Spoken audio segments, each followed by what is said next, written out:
Conta um Conto apresenta de George Sand, Esperidião. Narração Marcelo Fávaro.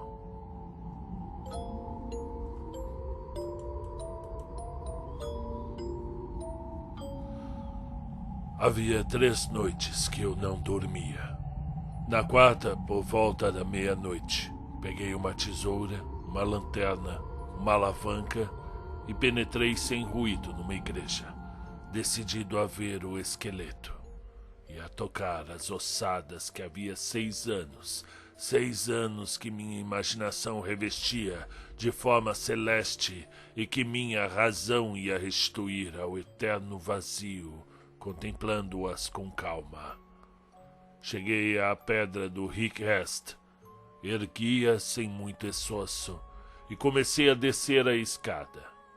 Lembrava-me de que havia 12 degraus, mas não havia descido 5 e minha cabeça já estava perturbada. Eu ignoro o que acontecia dentro de mim. Se eu não tivesse passado por isso, nunca poderia acreditar que a coragem da vaidade pudesse superar tanta fraqueza e tanto terror covarde. Fui tomado pelo frio da febre. O medo fez tremer meus dentes. Deixei cair a lanterna. Senti que minhas pernas dobravam-se sob o meu corpo. Um espírito sincero não teria tentado superar essa aflição. Ele teria desistido de perseguir uma provação acima de suas forças. Teria adiado seu encontro para um momento mais favorável. Teria esperado com paciência e simplicidade a serenidade de suas faculdades mentais. Mas eu não queria desmentir a mim mesmo. Estava indignado com a minha fraqueza. Queria romper e atrofiar a minha imaginação. Continuei a descer nas trevas, mas meu espírito esvaneceu e me tornei vítima das ilusões e dos fantasmas também. Pareceu-me que eu continuava a descer e que mergulhava nas profundezas do Érebro. Enfim, cheguei lentamente a um lugar plano e escutei uma voz lúgubre pronunciar estas palavras que parecia confiar às entranhas da terra. Ele não subirá a escada. Nesse instante, ouvi erguer-se em minha direção, do fundo de abismos invisíveis, 1000 vozes que cantavam num ritmo estranho. Vamos destruí-lo! Que ele seja destruído! O que ele vem fazer no meio dos mortos? Que ele seja levado de volta ao sofrimento, reconduzido à vida. Então, uma fraca claridade perfurou as trevas, e eu percebi que estava no último degrau de uma escada tão vasta como a base de uma montanha. Atrás de mim havia milhares de degraus de ferro vermelho. À minha frente, apenas o vazio, o abismo do éter, o azul sombrio da noite sob os meus pés e sobre a minha cabeça. Fui tomado por uma vertigem e saindo da escada, sem pensar que fosse possível subir por ela, lancei-me no vazio, blasfemando. Mas mal pronunciara as sentenças de maldição, o vazio se encheu de formas e cores confusas. Aos poucos percebi que estava no mesmo plano de uma imensa galeria e avancei tremendo. A escuridão ainda reinava ao meu redor, mas o fundo da abóbada iluminava-se com um clarão vermelho, revelando formas estranhas e terríveis da arquitetura. Todo esse monumento parecia, por sua força e tamanho gigantesco, ter sido talhado numa montanha de ferro ou numa caverna de lavas negras. Não distinguia os objetos mais próximos de mim, eu não conseguia, mas à medida que avançava, adquiria um aspecto cada vez mais sinistro, e o meu terror aumentava a cada passo. Os enormes pilares que sustentavam a abóbada, e até mesmo os ornatos desta, representavam homens de um tamanho sobrenatural, todos entregues a torturas espantosas, uns suspensos pelos pés e espremidos por serpentes monstruosas mordiam o solo e seus dentes penetravam no mármore. Outros, afundados no chão até a cintura, eram puxados de cima, uns pelos braços com a cabeça no alto, outros de cabeça para baixo. Voltavam-se para capitéis compostos por figuras humanas debruçadas sobre eles e obstinadas a torturá-los. Outros pilares representavam um enlaçamento de figuras que se devoravam, e cada uma delas mostrava apenas um tronco roído até os joelhos ou ombros, mas cuja cabeça furiosa era viva o suficiente para morder e devorar o que estava por perto. Havia os que, esfolados pela metade, se esforçavam com a parte superior do corpo para desprender a pele da outra metade, presa ao capitel ou retida na base, e ainda outros que, ao se debaterem, haviam arrancado lanhos de carne que os mantinham pendurados com uma expressão de ódio, uma expressão de sofrimento indizíveis. Ao longo do friso, havia em cada lado uma fileira de seres imundos, revestidos de forma humana, mas de uma feiura espantosa, ocupados em decepar cadáveres, devorar membros de corpos humanos, torcer vísceras, refestelar-se de despojos sanguinolentos. Da abóbada pendiam, no lugar de fechos e rosáceas, crianças mutiladas, que pareciam soltar gritos lancinantes ou que, fugindo atemorizadas dos devoradores de carne humana, se precipitavam com a cabeça para baixo e pareciam prestes a se estatelar no solo. Quanto mais eu avançava, mais estas estátuas, aclaradas pela luz do fundo, adquiriam o aspecto da realidade. Estavam forjadas com uma verdade que a arte dos homens nunca poderia ter alcançado. Parecia uma cena de horror que um cataclismo desconhecido teria surpreendido no meio de uma realidade viva, da sua realidade viva, e teria enegrecido, e teria petrificado como a argila no forno. A expressão de desespero, a expressão de raiva e agonia era por demais impressionante em todos os rostos contraídos.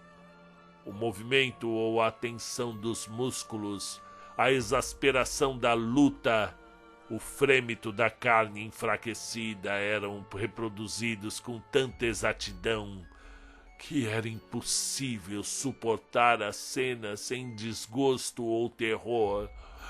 O silêncio, a imortalidade dessa representação talvez acentuassem ainda mais o seu efeito horrível em mim. Tornei-me tão fraco que parei. Tornei-me tão fraco que eu quis voltar. E foi então que eu escutei, no fundo, bem nos fundos das trevas que havia atravessado, rumores confusos como os de uma multidão em movimento. Em pouco tempo, as vozes tornaram-se claras e os clamores mais ruidosos, e os passos apressaram-se tumultuosamente, aproximando-se com uma rapidez incrível. Era um barulho de corrida irregular, era um barulho estremecido, mas cujo estrépito se tornava mais próximo, mais impetuoso, mais ameaçador. Imaginei que estava sendo perseguido por essa multidão desregrada. Tentei ultrapassá-la, precipitando-me debaixo da abóbada no meio das esculturas lúgubres. Mas me pareceu que... Bem, aqueles personagens começavam a agitar-se, a umedecer-se de suor e sangue, e que seus olhos de esmalte giravam nas órbitas. E de repente, percebi que todos me olhavam e curvavam-se sobre mim, uns com a expressão de um riso medonho, outros com uma aversão furiosa, e todos erguiam o braço sobre o meu corpo e pareciam prontos a me esmagar. Prontos, sob os membros palpitantes que arrancavam uns dos outros. Alguns me ameaçavam com a própria cabeça nas mãos, ou com cadáveres de crianças que haviam arrancado da abóbada. Enquanto minha visão era turvada por essas imagens abomináveis, meus ouvidos se enchiam de barulho sinistro, e os barulhos se aproximavam. Havia à minha frente objetos medonhos, e atrás de mim ruídos ainda mais terríveis. Risos, gritos, ameaças, soluços, blasfêmias. E de repente, momentos de silêncio, em que a multidão, levada pelo vento, parecia transpor distâncias enormes e ultrapassar-me mais de 100 vezes. Enfim, o ruído aproximou-se de tal forma que, sem esperança de escapar, tentei esconder-me atrás dos pilares da galeria, mas as figuras de mármore subitamente se animaram e agitando os braços que se estendiam freneticamente para mim, queriam me agarrar para devorar-me. E foi então, arremessado pelo medo até o meio da galeria, onde os braços não podiam alcançar-me, e a multidão veio em meu encalço, e o espaço encheu-se de vozes, o solo inundado de passos. Foi como uma tempestade nos bosques, uma rajada de vento nas ondas, uma erupção vulcânica. Eu tive a impressão de que o ar estava abrasado e de que meus ombros se dobravam sob o peso da onda. Fui carregado como uma folha de outono no turbilhão de fantasmas.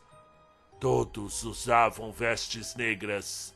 Todos os seus olhos ardentes brilhavam sob um capuz sombrio, como os de um tigre no fundo de seu antro.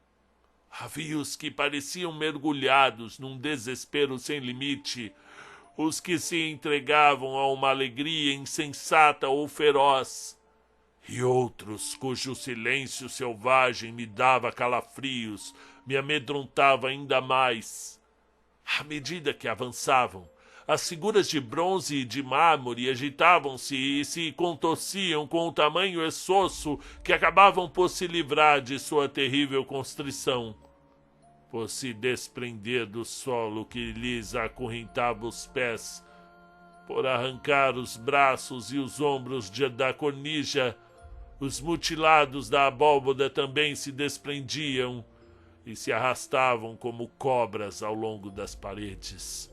Conseguiam chegar ao chão, e então todos esses antropófagos gigantescos, todos esses esfolados e mutilados juntavam-se à multidão de espectros que me arrastavam. E vejam, ao recobrarem a aparência de uma vida plena, começavam a correr, começavam a gritar como os outros, e assim o espaço ao nosso redor se avolumava, e a multidão espalhava-se nas trevas como um rio que rompe o seu dique.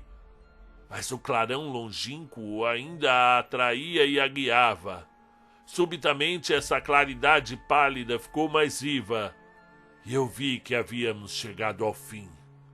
A multidão se dividiu, se espalhou nas galerias circulares, e eu percebi, embaixo de mim, a uma distância imensurável, o interior de um monumento que a mão do homem nunca poderia ter construído. Era uma igreja gótica, com o estilo das que os católicos construíram no século XI, numa época em que o seu poder moral, tendo alcançado o apogeu, começava a construir cadafalsos e fogueiras. Os pilares afilados, as arcadas pontiagudas, os animais simbólicos, os ornatos estranhos, todos os caprichos de uma arquitetura pretensiosa e extravagante estavam ali, desdobrados num espaço e em dimensões tais que 1 milhão de homens poderiam ser abrigados sob a mesma abóbada. Mas essa abóbada era de chumbo, e as galerias superiores onde a multidão se espremia eram tão próximas que ninguém conseguia ficar de pé. Com a cabeça encurvada e os ombros quebrados, eu era obrigado a olhar o que acontecia no fundo da igreja sob os meus pés, a uma profundeza que me dava vertigem. De início, só pude distinguir os reflexos da arquitetura, cujas partes inferiores flutuavam num vácuo, enquanto as partes intermediárias iluminavam-se de clarões vermelhos entrecortados por sombras negras, como se um foco de incêndio tivesse explodido em algum ponto imperceptível. Aos poucos, a claridade sinistra espalhou-se por todas as partes do edifício, e eu divisei um grande número de figuras ajoelhadas numa nave, enquanto uma procissão de padres usando hábitos sacerdotais desfilava lentamente no meio e dirigia-se ao coro cantando com uma voz monótona: "Vamos destruí-lo! Vamos destruí-lo! Aquele que pertence à tumba, que seja reconduzido à tumba." Esse canto lúgubre reavivou meu terror. Olhei ao redor de mim, mas vi que estava sozinho num dos vãos entre as duas vigas. A multidão invadira todos os outros e não parecia preocupada comigo mais. E então tentei escapar desse lugar pavoroso, em que um instinto secreto me anunciava a realização de algum terrível mistério. Vi várias portas atrás de mim, mas estavam vigiadas por horríveis rostos de bronze que caçoavam, falando entre si e dizendo: "Vamos destruí-lo! Os despojos de sua carne nos pertencerão." Completamente paralisado por essas palavras, aproximei-me da balaustrada, curvando o corpo ao longo da rampa de pedra para não ser visto. Senti tamanho horror do que ia acontecer, que eu fechei os olhos e tapei os ouvidos. Com a cabeça coberta com meu capuz e curvado até os joelhos, acabei por imaginar que tudo isso era um sonho e que eu adormecera num catre de minha cela. Fiz um esforço incrível para acordar e escapar do pesadelo, e com efeito pensei ter acordado. Mas ao abrir os olhos, encontrei-me no mesmo vão, rodeado à distância por espectros que me haviam conduzido até ali. E vi no fundo da nave a procissão de padres que chegaram ao meio do coro, formando um grupo coeso em cujo centro acontecia a cena. Uma cena de horror, aquela que eu nunca me esquecerei. Havia um homem deitado num caixão, e esse homem estava vivo.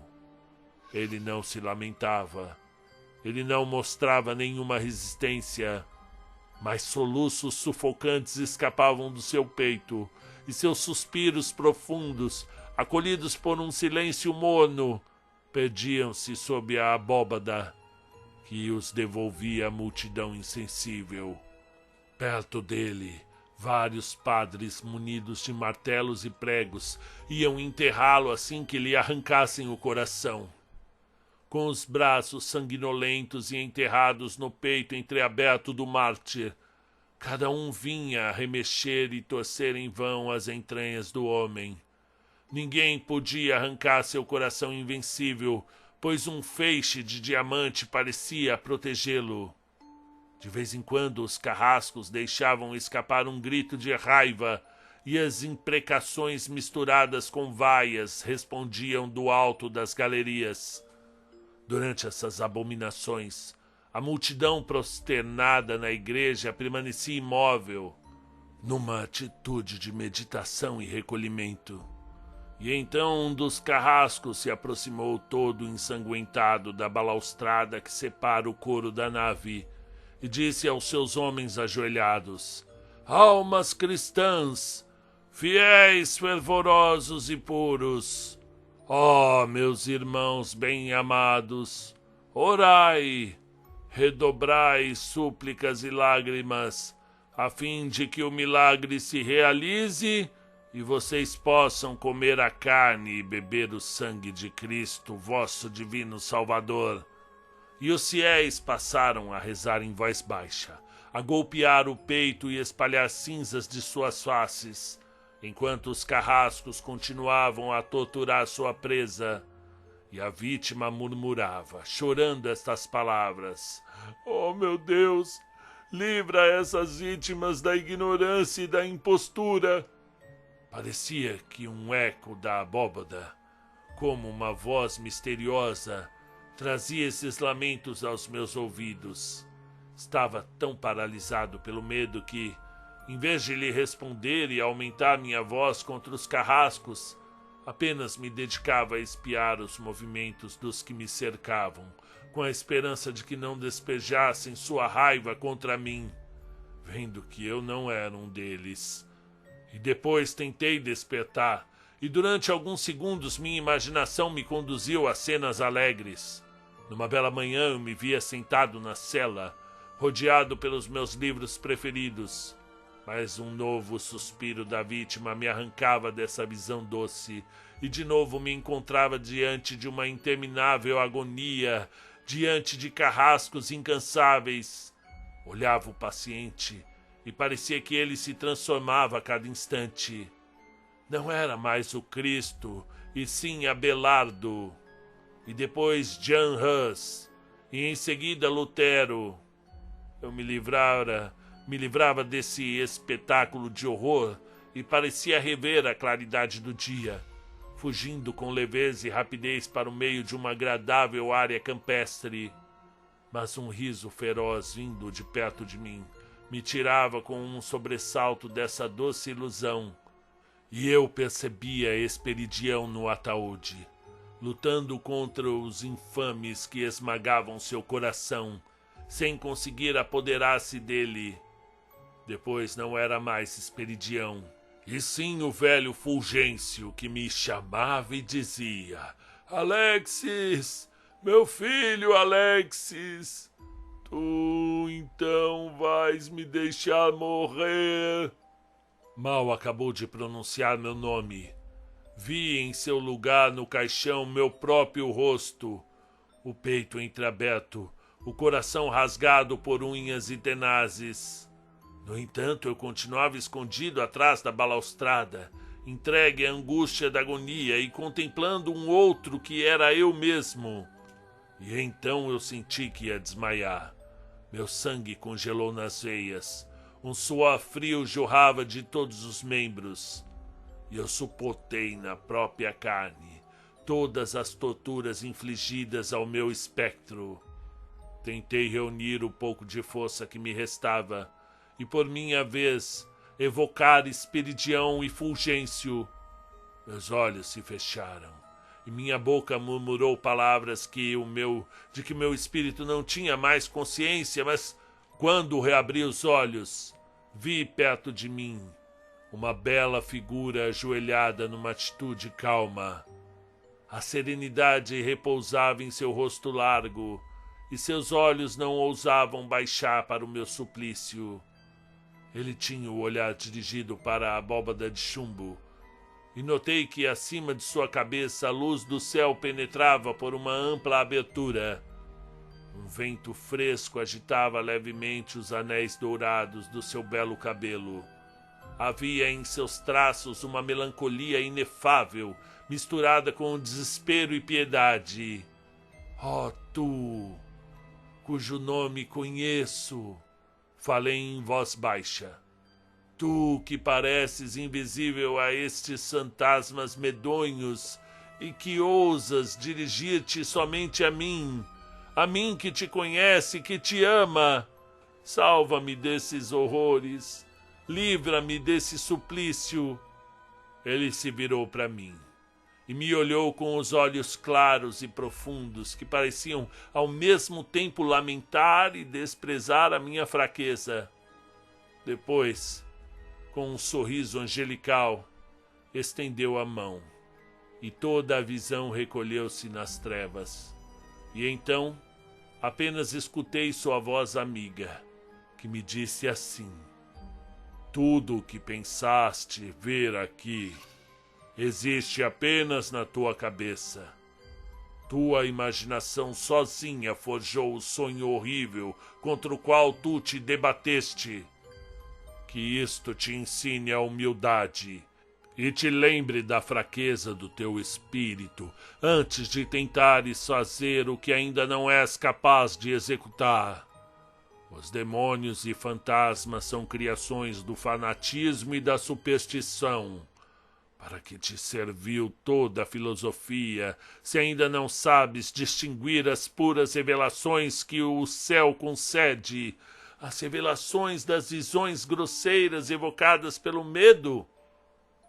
Nota que tudo o que acreditaste ver aconteceu em ti mesmo, e que teus sentidos abusados não te fizeram outra coisa senão dar uma forma às ideias que há muito tempo te preocupam.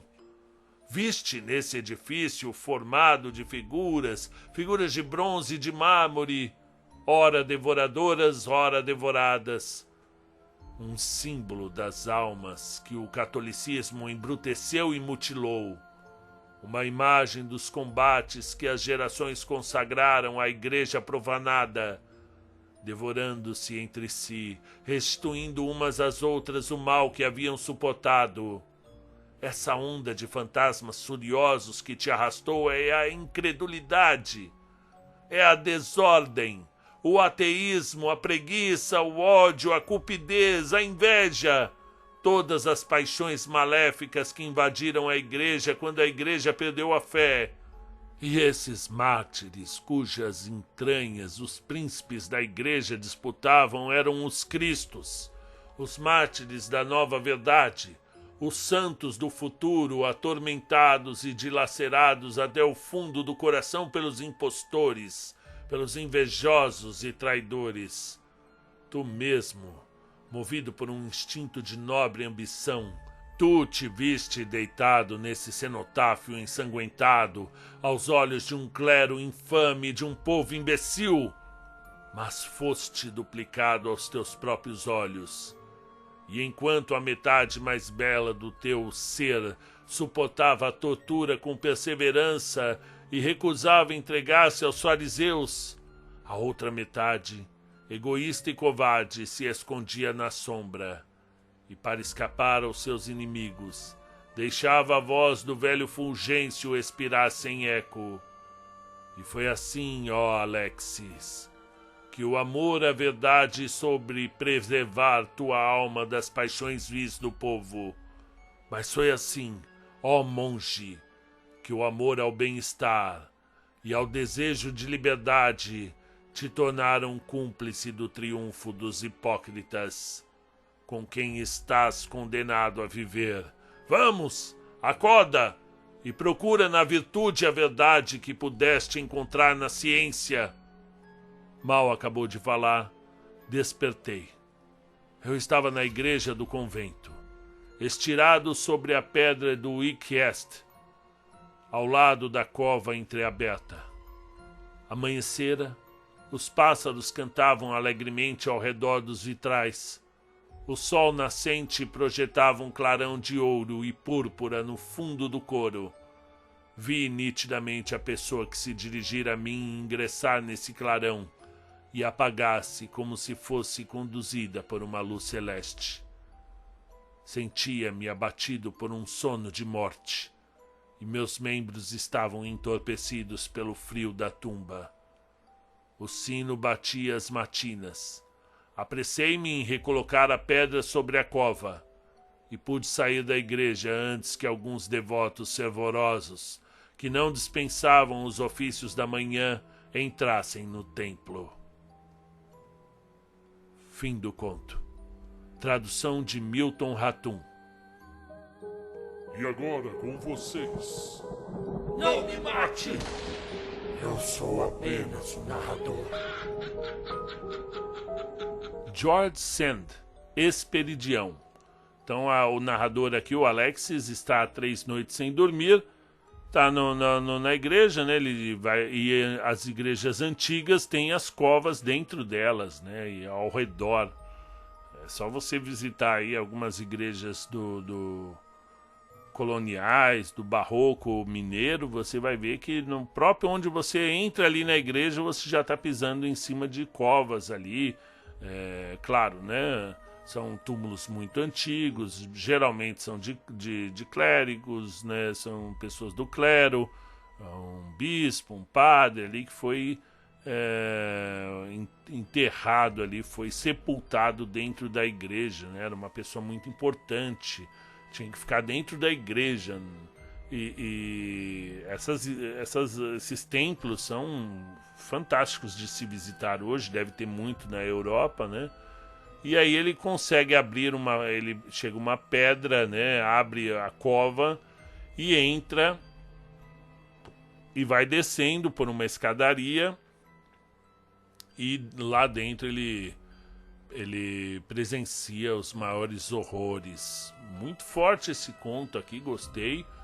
E é isso aí, pessoal. O que você achou? Conta pra mim que eu quero ouvir.